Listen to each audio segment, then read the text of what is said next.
Dancers, reindeers, Dasher, Dancer, and Prancer, Vixen, Comet, and Cupid, Donner, and Blitzen, Rudolph the red-nosed reindeer, and don't forget all of the reindeers. All of the other reindeers used to laugh and call him names. They never let poor Rudolph join in any reindeer.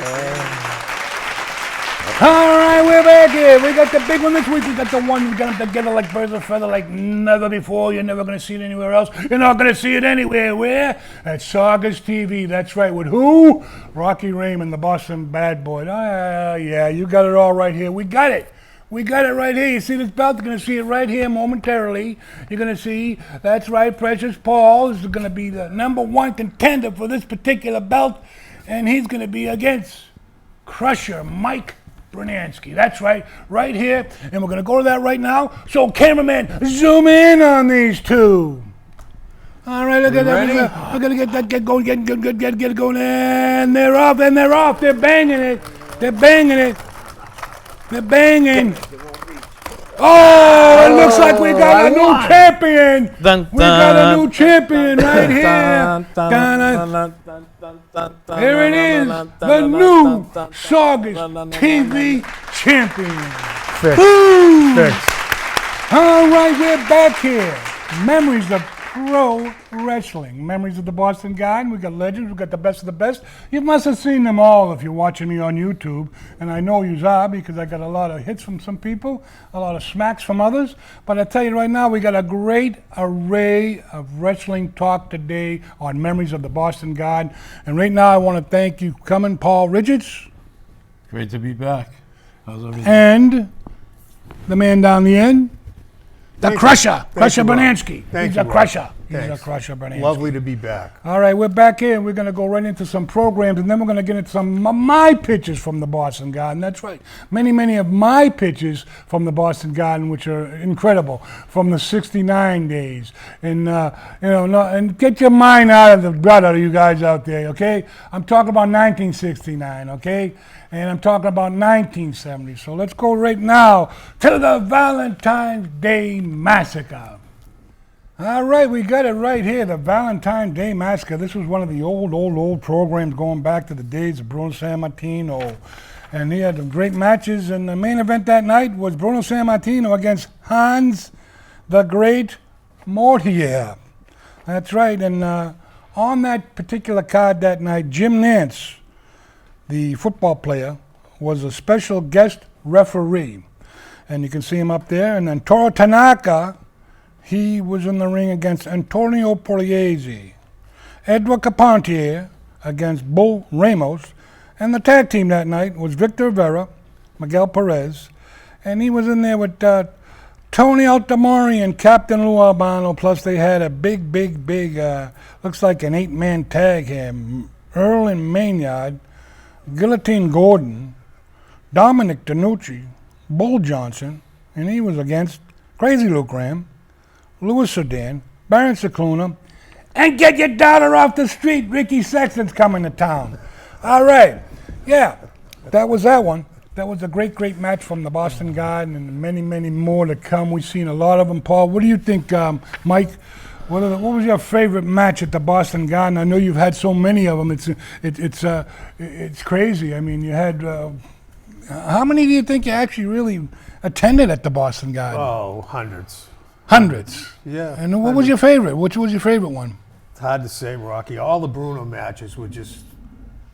You can't explain it to people unless they were there. Yeah, and basically with Bruno coming to the Garden every month, he was the main event, and for years. And they had themes back then. They had all the themes. They had, they had themes like on the 4th of July or the Christmas show. They'd have San Martino coming out or whatever.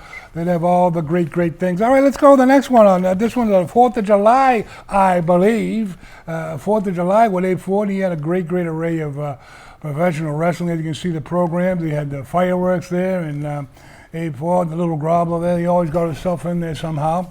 And he had all these great programs that he used to send to you in the mail, and that would keep you go to the Boston Garden and to see basically what what they actually we're going to show each and every month, and it showed you, and that's how it became what it became.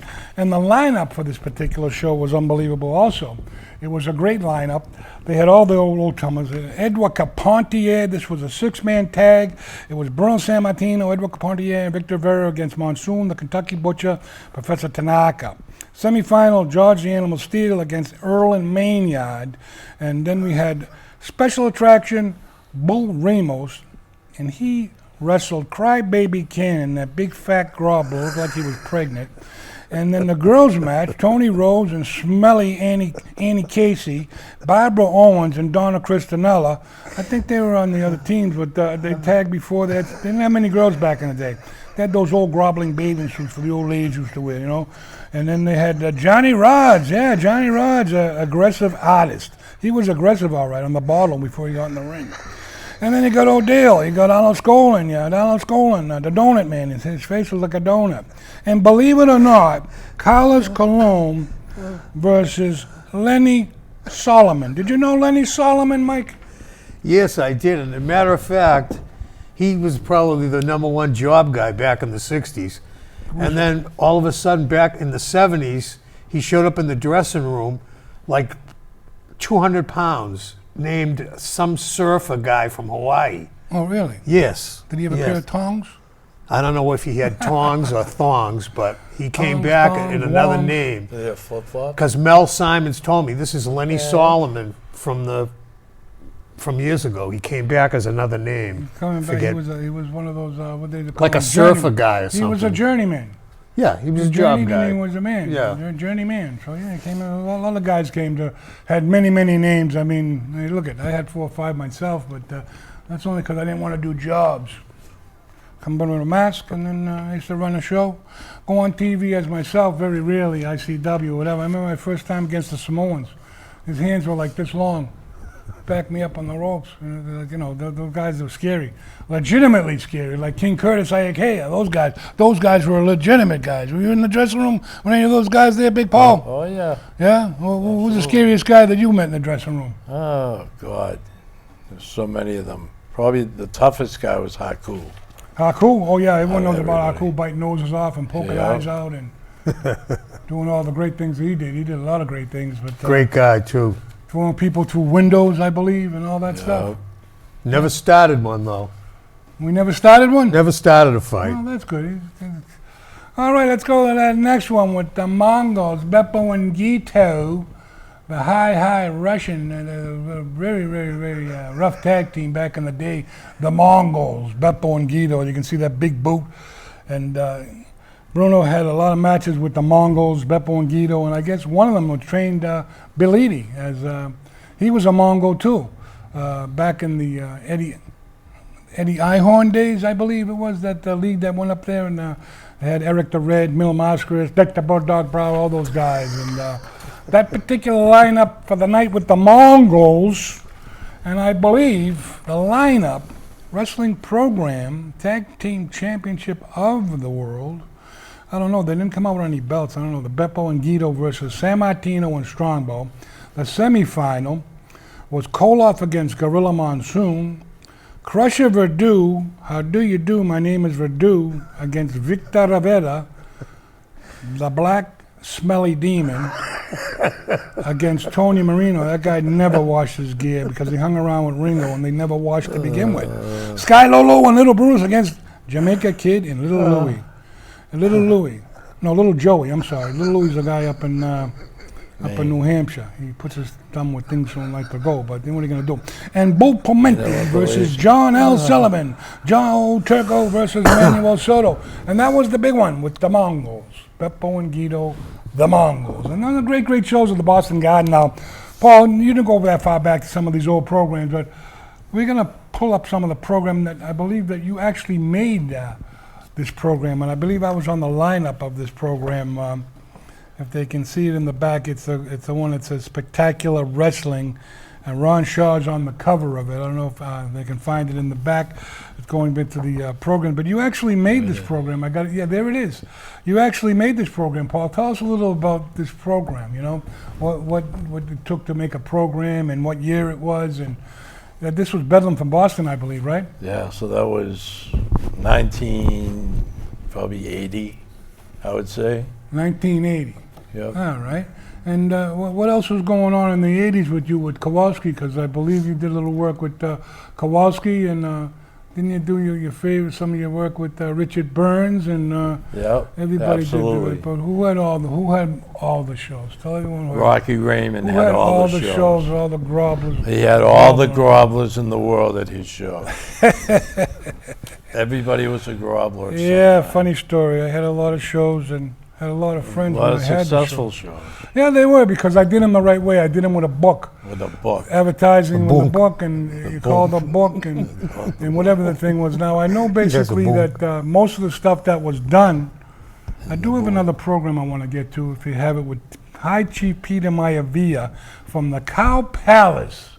If you got that in the back there with Peter Maivia, there it is. Ray Stevens is on the cover. The program was 50 cents, and on the back, High Chief Peter Maivia. And if you notice, he does not have any tattoos. This is before the time of the tattoos that he had, and he was running that. I believe it was Hawaii. I believe Pacific. Yeah. Then Hawaii, Yeah, in Mike. Hawaii. He did Hawaii Yeah, with he his was in wife. Hawaii, yep. Hawaii. And The Rock, Rocky Johnson married, I believe, into that family, and became a big territory. The Pacific, what they call the Polynesian wrestling, Polynesian yes, Championship Wrestling, and they had a lot of things going on there. But not too many people got that program with High Chief Peter Maivia with no tattoos. That's because it's me, BBB. I got it all. I wish someone come and buy all the stuff, and then I won't have it all. But anyways, we're going to go back to the program. And right now, we're going to go to the part of the program that we call the Matt Classics from the Boston Garden. We're going to show favorite clip, throw it in, spin it around, come back and talk to Mike and Paul against memories of the Boston Garden. We're back at Matt Classics from the Boston Garden.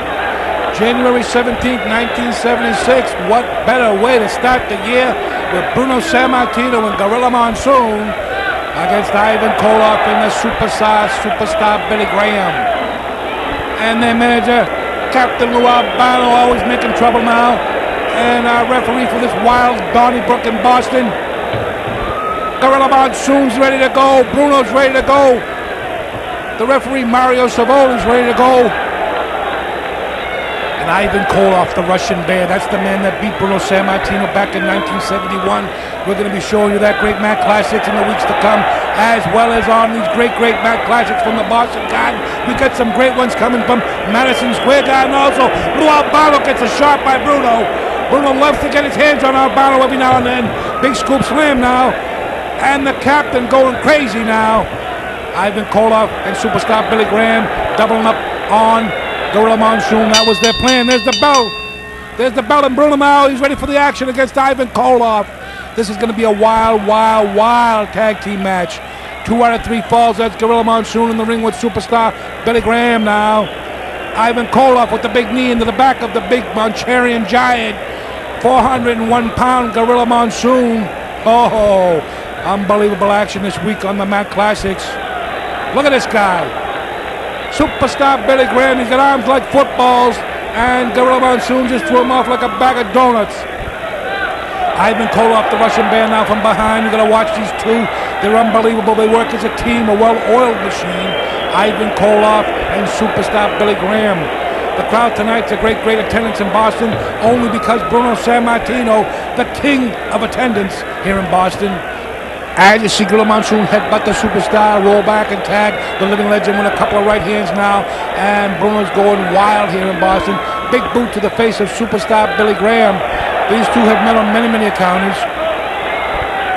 Bruno not too many times seen in tag matches, but tonight, tag team partner Gorilla Monsoon. Ivan Koloff, the Russian Bear, looking for his partner. There he meets him, superstar. As you can see, the referee Mario Savoli has his hands filled tonight. Oh, a big head breaker as these two meeting of the minds. Sammartino in for the cover, and Koloff comes in to break it up. Ivan Koloff, the Russian Bear, the size and strength of the Russian Bear. One hand throwing Bruno off the superstar. Superstar Billy Graham, great shape, and he appears to be in the clutches of Sammartino's bear hug. And Bruno now clenching it down. And Ivan Koloff looking to go up to that top rope with the big heavy forearm, breaking up the bear hug now. And Bruno Sammartino tagged by Superstar as the Russian Bear. Ivan Koloff comes into the ring now. Big whip into the corner now. Oh, you can see that ring buckle now. And Bruno hit that corner post with the heavy, heavy blow. And Superstar Billy Graham and Bruno Sammartino in a test of strength now. Gorilla Monsoon outside the ring, as well as Ivan Koloff, telling the crowd that Superstar has the control. And it's Bruno and Superstar in the middle of the ring going back and forth with this test of strength now. And Superstar appears to keep control now, and Bruno Sammartino, they're going back, and Bruno seems to be fighting now, fight with all he's got. He's trying to turn it around now on the Superstar. And he turns it around on Superstar Billy Graham. The crowd's going wild here, the pandemonium, and the Superstar runs for the ropes. Headlock now, and he shoots Sammartino in. One shoulder tackle now, and Bruno gets scooped up for a big scoop slam by the Superstar. An elbow, but nobody home. Bruno rolling over for the tag now, and it's Big Gorilla Monsoon. The big Manchurian Giant stomps down on the Superstar.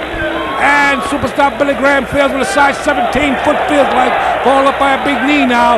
This 401-pound Manchurian Giant now. And he tags in Big Ivan Koloff. Look at the size of this man, Monsoon. He makes Koloff look like a baby bear. Oh, a big shoulder tackle now, and Big Ivan.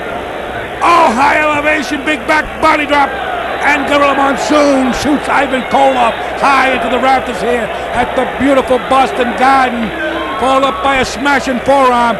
Koloff wishes he was back in Russia. Coming back now as he rakes the big eyes of Monsoon into the corner now. Big knee, Superstar and Ivan starting to double team on the big man. And Koloff hits Superstar, sending him reeling now. And Monsoon comes down with another heavy blow and a chop now. Shoots him in now. Looks like he's going for that big bear hug. Gorilla Monsoon, the largest man in the ring now. And Superstar Billy Graham. Oh, a big heavy blow to the side of the head now.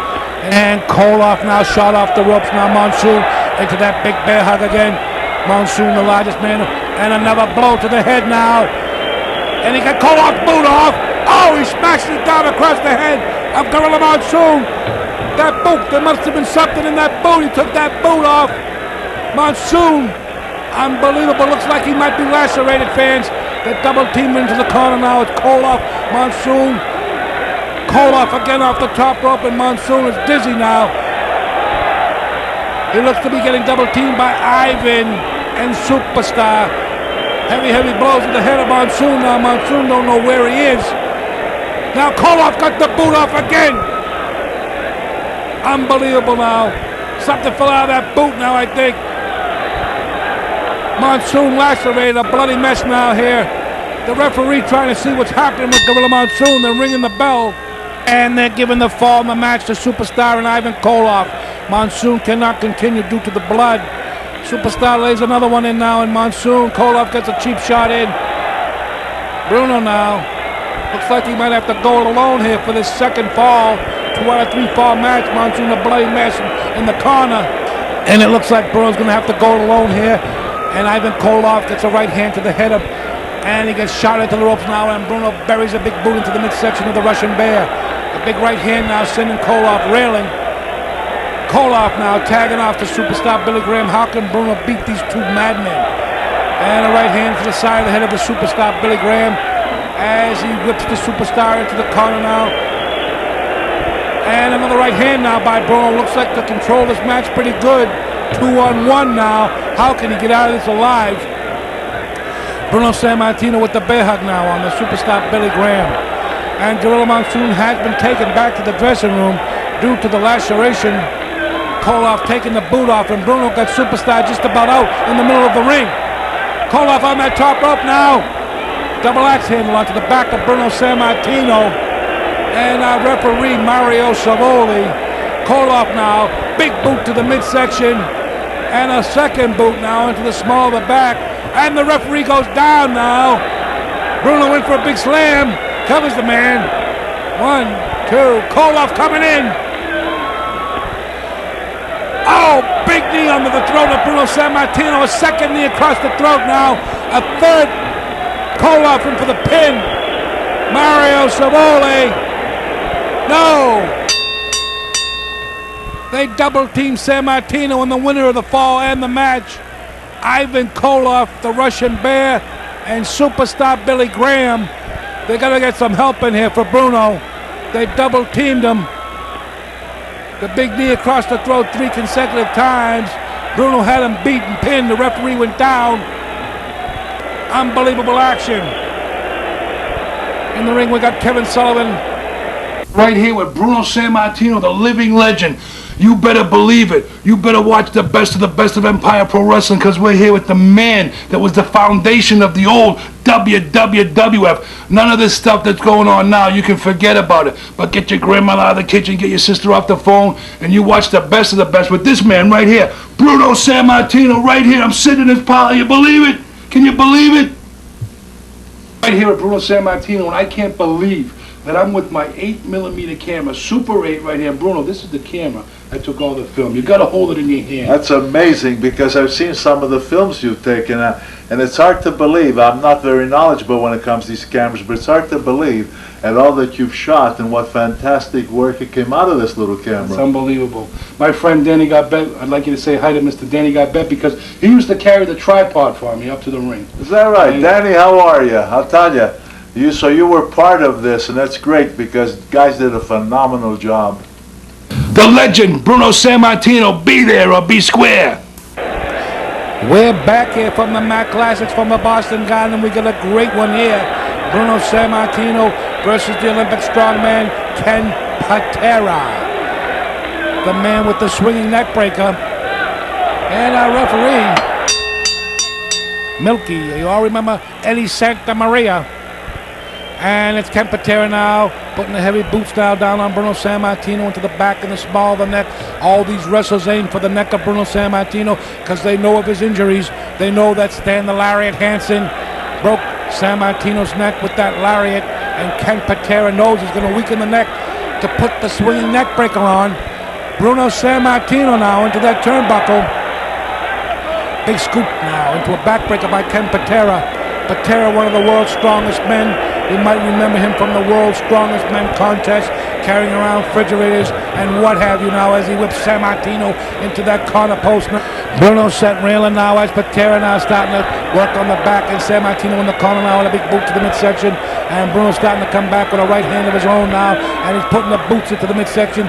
Deep, heavy blows into the midsection of Patera, and Sammartino back and forth in the corner, much like a boxer as he whips Patera into that corner. Into a big back body drop now. Bruno Sammartino sending Patera right on the Olympic strongman, begging off now as he puts a big boot to the midsection now. Two heavy boots across the chest now, and he's jumping up and down. Sammartino got the crowd behind him. He's got him in the corner now. 1, 2, 3 like a boxer. He's using him for a punching bag now. He's going crazy. The crowd's going crazy. A big right hand. And Eddie Santa Maria's staying way back now, and Sammartino with another right hand now. And he whips him into those ropes now. He buries that boot into the midsection of Patera. Patera's got a bellyache now, and Sammartino wants the approval of the crowd, and he gets it here in Boston. A big boot to the side of the head now, and Patera. Another heavy boot now, and Patera's a little dizzy. He don't even know where he... Oh, a low blow. A low blow by Ken Patera. Eddie Santa Maria now, starting to count as both these men are down. Bruno with a low blow now, Patera with a big elbow. Eddie Santa Maria didn't catch the low blow now. Patera now using that bottom rope for leverage. Choking Sammartino. These are the Mac Classics from the Boston Garden. I'm the voice of the Mac Classics, Rocky Raymond. Patera now, choking now. It looks like Patera's hanging outside the ring himself now, and Bruno returns the favor. Oh, he rams his head into that ring apron. And they're outside the ring now. Sammartino with a right hand. They're both rolling in now. Almost a double count on it. They're both in the ring now, battling back and forth.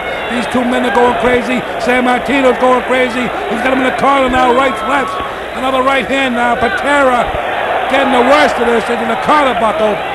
Oh, another big boot to the midsection. These are the brutal matches of the Boston Garden. These were the old days. These were the heavy days. These were the days where you got hurt and you still had to go in the ring, no matter what. Patera and Sammartino now with a leg stretcher. San Martino outside the ring, sending Patera into that top turnbuckle now, off the rope. Patera, a big right hand into the midsection of Patera, and Bruno followed up with a big knee to the side of the head now.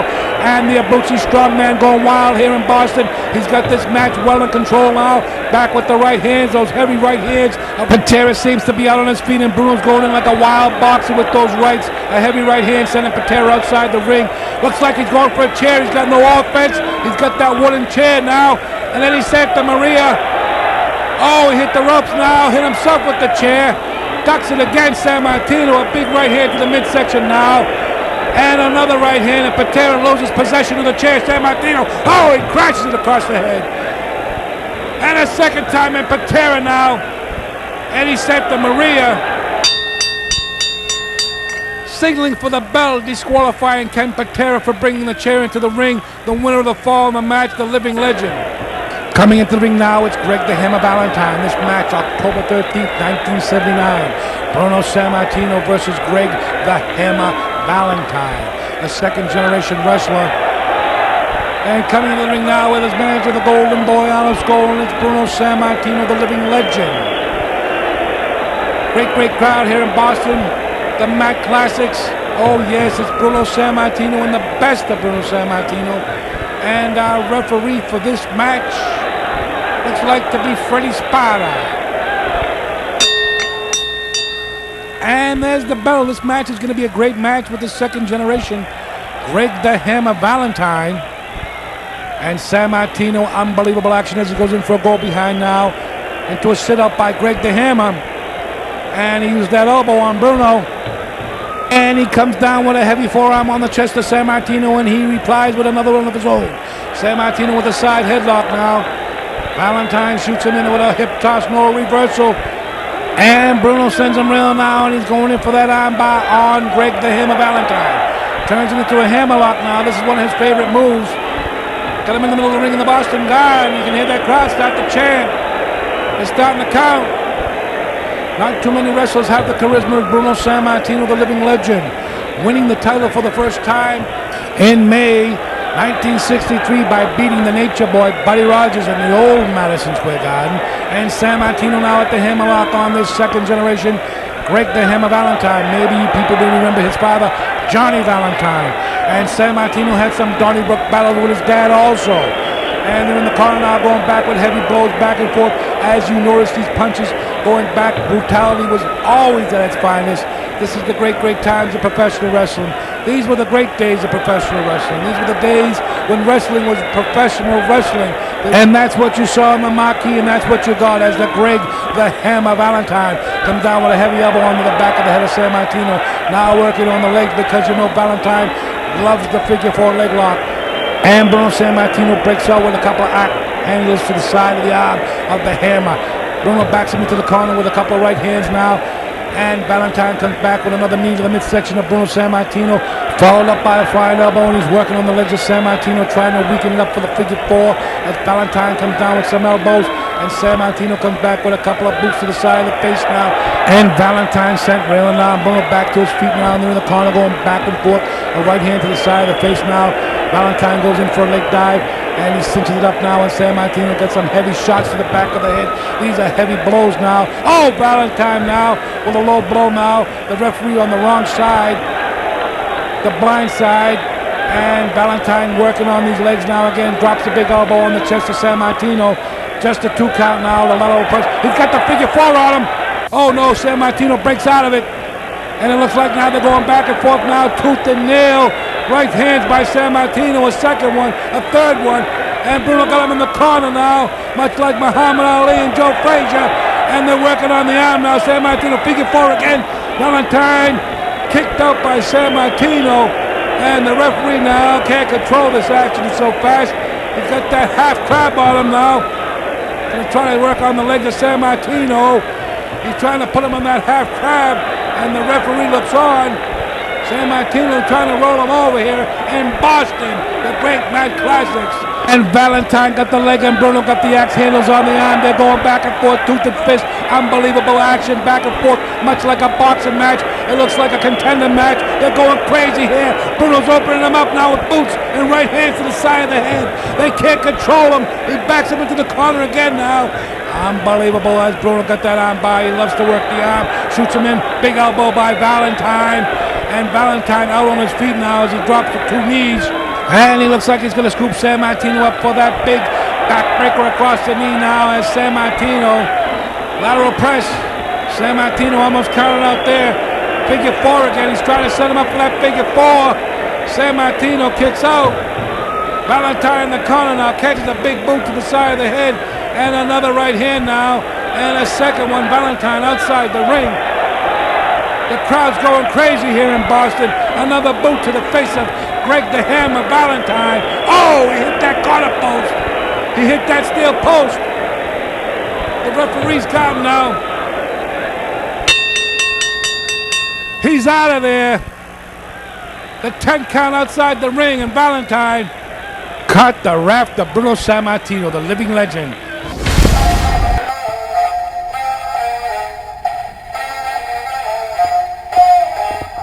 It's December 28, 1982. Closed circuit TV at Felt Form. Lumberjack match. It's the WWF title at stake. Bob Backlund beats superstar Billy Graham in 12 minutes and 32 seconds. WWF Intercontinental title. Pedro Morales. He beat Don Morocco in 14 minutes and 27 seconds in a grudge match. Jimmy Snuka beat Ray Stevens, count out of ring, 6 minutes and 54 seconds. WWF Tag Team title match, Texas Death Match rules. Strongbow, the Italian Indian with Jules Strongbow, beat Mr. Fuji and Mr. Saito in 8 minutes and 47 seconds. Buddy Rose beat Ivan Putski, count out of ring, 8 minutes and 33 seconds. Rocky Johnson beat the Black Demon, 5 minutes and 13 seconds. Salvatore Bellomo beat Jose Estrada, 8 minutes and 46. Tony Garea beat Johnny Rodz in 9 minutes and 4 seconds. Eddie Gilbert drew S.D. Jones in 20 minutes. And the ladies' match, the Fabulous Moolah and Wendy Richter beat Princess Victoria and Cindy Chase. And that was the match. This would be Billy Graham's last main event in the Garden until the return in 1987. 19 sellouts out of 20 shows as a feature performer. That's pretty good. And that was the Battle of the Garden. Battle of New York, works, shoots, and double crosses. That's right, you got it right here.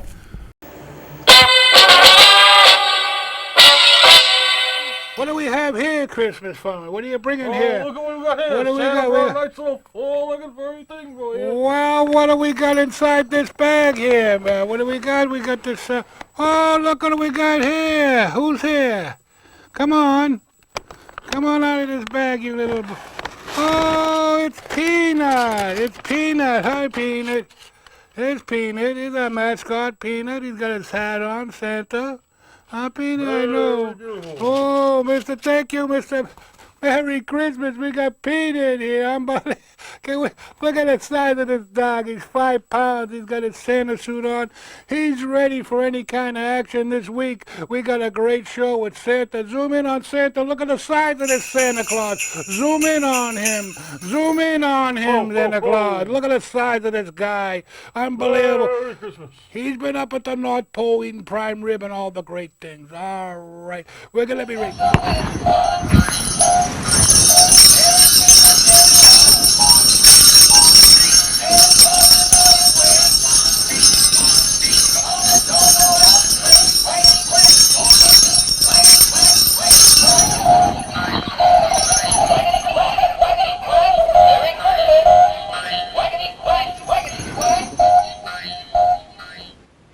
Merry Christmas, everyone. Merry Christmas. All right, we're back here. Memories of pro wrestling right here at Saugus TV. And we got a challenge right here. We got him back better than ever. We got him here on the show coming in from Mexico City. El Tremendo, great to have you back here, buddy. Hola. Thank you, Senor Rocky Raymond. Thank you for having me back. we're having it going on. We got this thing. I hear this feud going on with you and Astro Man coming in from the Dominican Republic. What's going on? Don't bring up here? that name in front of me, Astro Man. I challenged him to come onto this show so we could have a rock'em sock'em battle. And you know what he did? He ran to the Dominican Republic. I don't know where he is. I haven't heard ran from out him. there. I haven't seen him, but he ran away. Astro Man, where are you? We're supposed to be doing this right now. He ran like a rabbit that he is. He ran, but he's gonna be back here. I got an email from him. He said he's coming back. I think he's doing some kind of wedding, I don't know what's going on. He's doing a wedding? I don't know. Someone's getting married. I don't know. There's so many girls. There's always somebody getting married in the Dominican Republic. But we want to know right now. I want to play this. I want to do this. I want this belt. You want the belt. You want the Saugus TV Championship, and we're going to have him here. We're going to bring him right here, and we're going to wish everyone a Merry Christmas right here in Saugus, and all the things that are going on with El Tremendo is going to be matched up against Astro Man in the weeks to come right here on Memories of the Boston Garden. And we're back in Memories of the Boston Garden. All you people out there, write the check, send it on down to Saugus TV, to the Boston Bad Santa. We're on here now. We're on loud, we're on proud. Keep it low, keep it ho, because we're going to come back with this part of the program that we're going to call My Pictures, the Boston Bad Santa pictures from the Boston Garden, 1969, 1970. That's right. And you girls out there, you know the ones I'm talking about, ones from the past, one that got a little less. You know, I dated this girl when I met her. She was a hot tamale. Now she's a bologna sandwich. What the hell's going on over here? What are we doing over here? What are we going to do? Santa's coming, the birds are humming. I want a big box. A big box. A nice box. I want something sent down. And we're going to go to the part of Memories of the Boston Garden.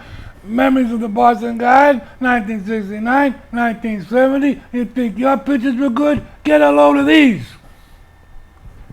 Right there, okay? Get a load of that one. Mel Simons, that's right, Mel Simons. He was the man that announced all the New England sports promotion pictures. Boys and girls, would you please come over? And all these other things. Hold on. I hear someone coming. I think it's Rudolph. I don't know. Wait a minute. Could it be Cupid? Could it be the other one there? Snoopid.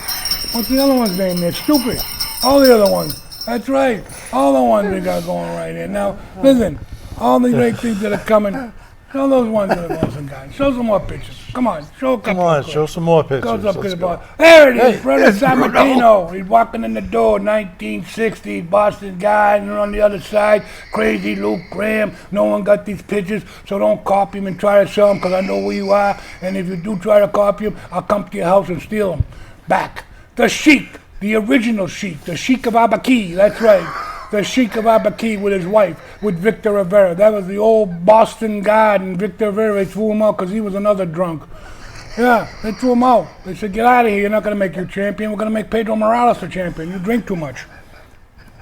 All right, what do we got here? We got Killer Kowalski and Bruno San Martino right here in the cage. And on the bottom, Mike, on the bottom, Dick the Bird Dog Bauer against Ricky Saxton. Take your daughters off the streets, tie them up, put them away. Ricky Sexton's coming. And on the bottom, Haystack Calhoun, put him in the plane. He goes to the bathroom pretty good in a big mailbag. Oh, yeah.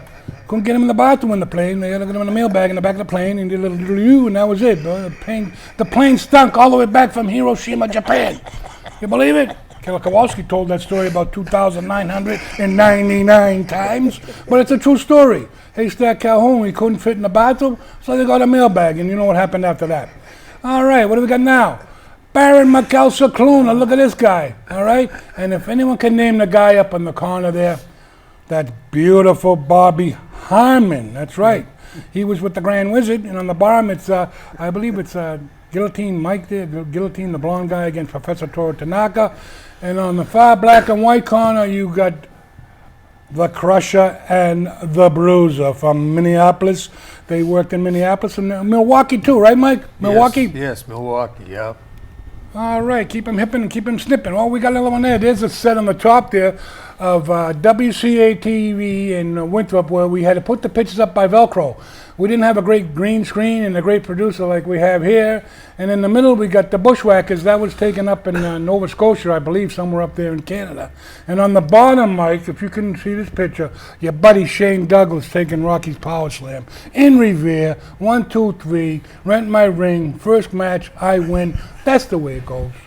Okay? Excellent. That's right. Rocky. All right, here's Bruno Sammartino, longest reigning WWF champion, 4,040 days, longest consecutive run of any WWE champion, 2,803 days, won his first championship in 48 seconds, sold out New York, Madison Square Garden, 188 times. 2013 went into the Hall of Fame, which I didn't think he should have won after he held out all those years. But you know what? Mike Tyson money. Larry Zbyszko made a good payday working against Bruno up and down the East Coast. And on the other side, you got David Sammartino with yours truly, Rocky Raymond. Yeah, I stretched him too. And on the bottom, yeah, I wrestled Luis Martinez. That's right. You know Luis Martinez? Yeah, not many people know. 72 right there. 72 years old. Does your grandfather look like that at 72 years old? I doubt it. But I wrestled him up at Pinnacle, got a bag of donuts, and let him down like a bag of feathers. Luis Martinez, great guy. He did the crab. See that stomach, that midsection? Unbelievable shape for a guy his age. And that's all the Is he great still pictures. alive, of him. Rocky? I don't think so. And up on the top corner here, we got Killer Kowalski getting leg dive. You see the way Kowalski's arms are all disoriented? That's because that was a shoot leg dive. He didn't know I was going to do it. I pulled him out. He was trying to catch bumblebees. You know, bees were on his head. And then you have the Bahamas champion in Florida one night. In the Bahamas, Mosca took it the next night. And then you got Kowalski at IBW Hall. And on the bottom, you got Ron Shaw, Rocky Raymond, and Killer Kowalski. And then at the Americas Hotel, you got that statue they made out all bumpers with me and Killer Kowalski down at the Americas Hotel. And we got Dominic DeNucci up there, yeah, and Fred Blassie, as well as Bruno Sammartino. And on the bottom, not too many people got a picture of Bruiser Brody because he didn't take many pictures with wrestling fans. Now, any of these guys, you gotta want to chime in on any of these? Let me know. What about Bruiser Brody? You ever had any encounters with Bruiser Brody? I never had any bad encounters with him at all. He was always a nice guy when he came to town here. What about Paul when you wrestled in Malden? He was there. Yeah, he was there in Malden. Actually, he wanted me to referee his match, but someone else did because he was coming back in like 6 weeks for a return thing. And he goes, you get the return match. And he never came back. Yeah, well, I guess, you know, when he made his bookings, he made them strong. Yeah.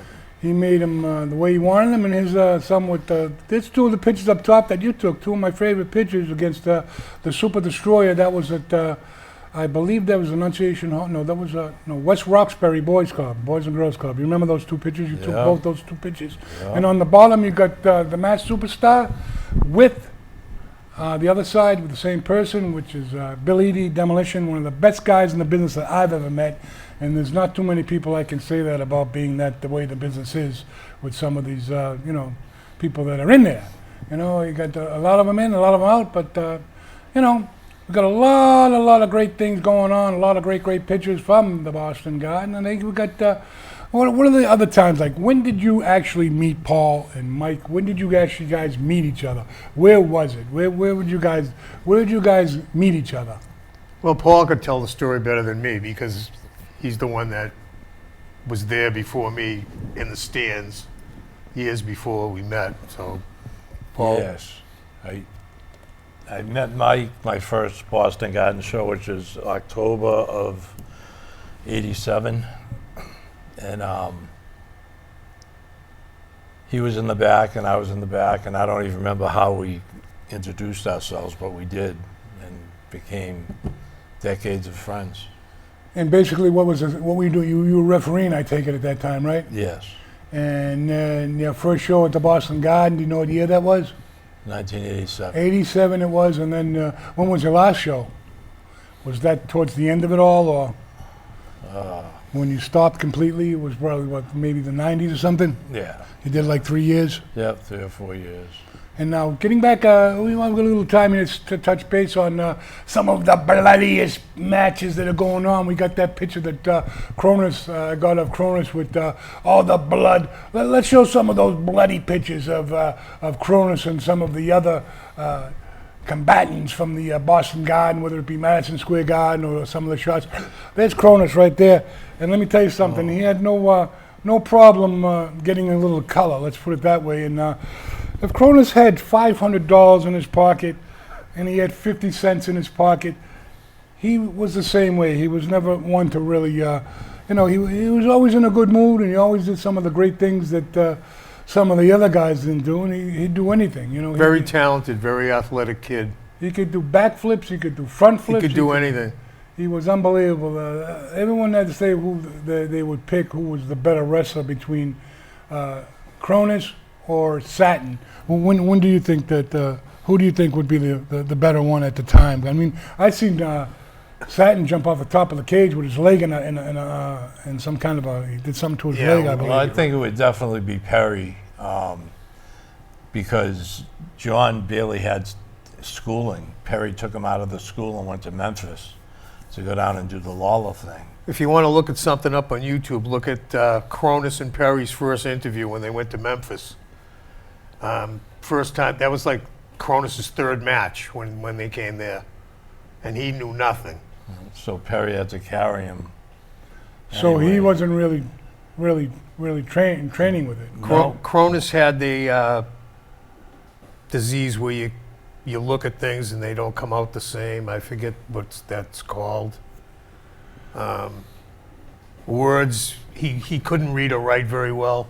So all the paperwork, when they went to Japan and all that, Perry had to do all the paperwork for him because Cronus couldn't really read or write very well because he had that, I don't know the name of it now, but it's called something.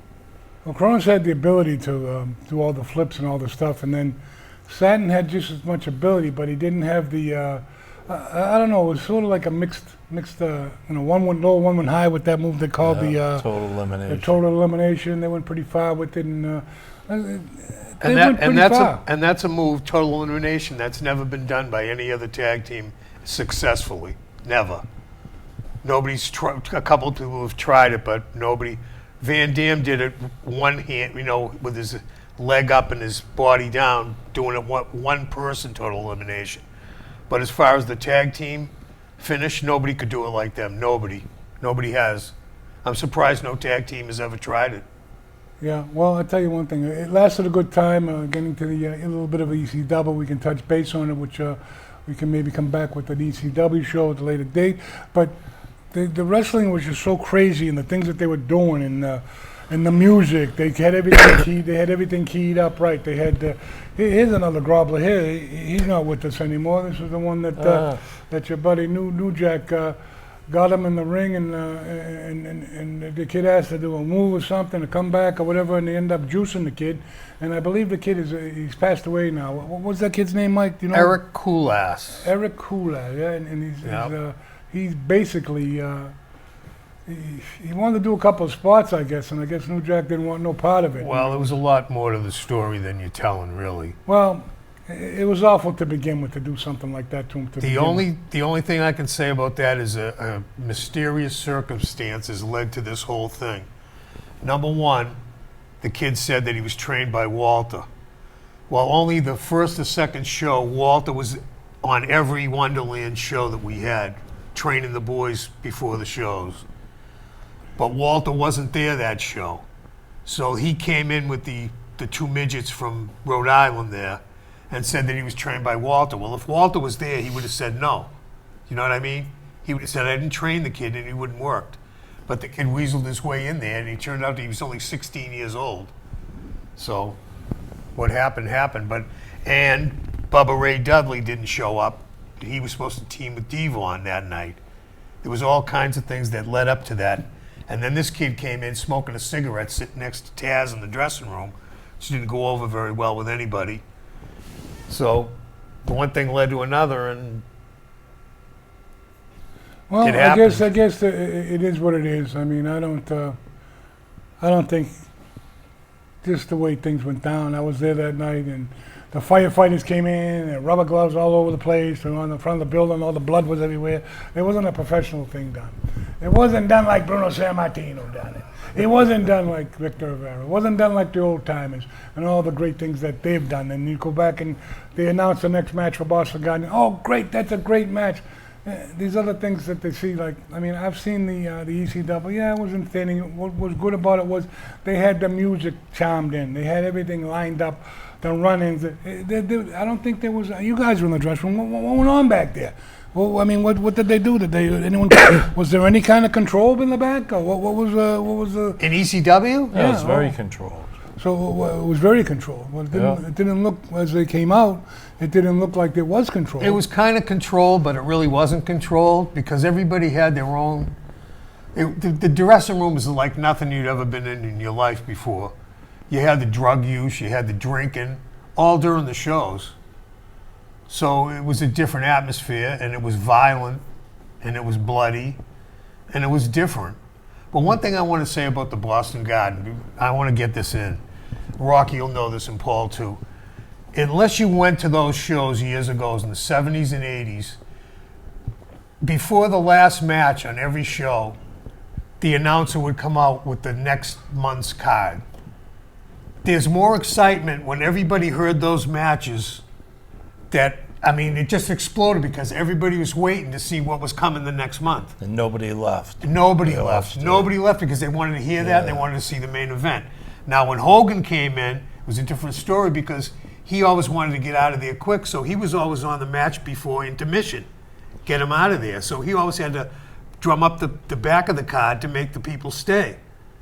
With Bruno, you didn't have to worry about with people staying. But those announcers, just the roar of the crowd. Wendell Weatherby has some audio tapes of the announcers from the Garden, just the audio. And you can just hear the people when they're announcing the next month's card. It was incredible. It was just, you had I to was be there many times with this camera right here, which we call the Bruno Sammartino cam, which you've probably seen. The Mac Classics from the Boston Garden all over. They've been all over. They're going to keep going all over as long as I keep showing them, I guess. And it's just the excitement was just different. When I don't think anybody videotapes like you have, Rocky, with the Boston Garden. Nobody ever went in there and did that. They don't realize it too at this time. I mean, I've had a good run with it through the years, and now they're on DVD, and someone will pop up with it. It'll pop up, and I mean, they're so good to see. They're so good to see. Well, we've seen Mel Simons outside the ring taking pictures. We've seen you taking the jackets back from Bruno, or taking the belt back when Skolin wasn't there, and it was a whole different animal. It was a whole different animal. Coogie McFarland. Jazzo the Clown. You had them all. Fabulous Moolah used to chase them around the ring. And it was just a whole different animal back then. If you see something that's on now, I mean, it was so bad back then that they remember when they had the cage on top of the ring, the big screen on top, the net. big They had the net, absolutely. And you'd look at the end of the show, after the show, and they start taking everything down. You look at that net. There'd be every rocks, bricks, bottles, full of paper cups. Yeah, a lot of them. Anything, paper clips, balls. Yeah, well, these crowds today that you see these shows that are on TV. I mean, the wrestling's on Monday, Tuesday, Wednesday, Thursday, Friday. It's on every day of the week. It's not like when I was watching wrestling as a kid. You'd wait all week to see it on Channel 56 on a Saturday morning, and you'd see who was going to be coming on, and they'd only have they'd have one maybe good match, or they'd have something to that effect. And the rest of them were just all squash matches. The heels would just beat down. You'd have Joe Cardinale getting beat up, Chuck Richards, Lee Wong from Hong Kong. You got Vincente Promenti and Juan Caruso and all those guys, and you'd watch it, and to being what it is right now, I got to make the statement. It didn't bother me. It's completely different now because one thing, everybody knows that it's a scripted thing. Back then, everybody thought it was real. Or if they didn't think it was real, when they went to the Garden and saw certain people, they said, oh boy, that just might be real. That move might be real. Now you don't have that, so nobody throws anything anymore because they're not mad anymore. They don't get revved up because they know it's all been I think they know they're going to get pretty much thrown out very quickly if they get, they have a lot of people in the crowd, and they probably have security cameras just watching the crowd. Because years ago, back in the day, I remember when they shot at George Steele up at the Frolic at Salisbury Beach, they actually shot at him. Yeah. And they wanted to kill the guy. But And Mulligan in Boston, too. yeah, he got stabbed in Yeah. Boston. Freddie Blassie lost his eye in Boston. Some lady hit him with an umbrella in the eye. Yeah. Yeah. Well, it's great to get you guys back here together. We got Precious Paul here. We got Crusher Mike talking about all the great things from the garden. If you can remember anything else at the top of your head that you want to slip in there, talk it in, talk it out. We got a couple of minutes left, I believe. And then we're going to go to the part of the program that we call Bye-Bye.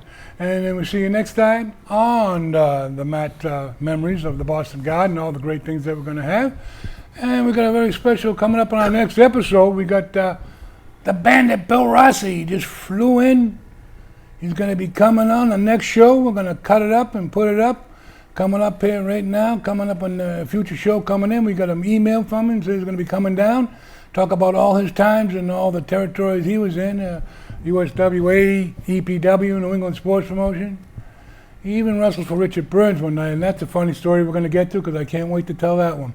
All right, well, we're going to tell you right now. Great to see you here again, Mike. Thank you, Rocky. Great to see you again, Paul. Great to be here. And we'll see you next time Thank you, Rocky. on Thank you. Memories of the Boston Garden.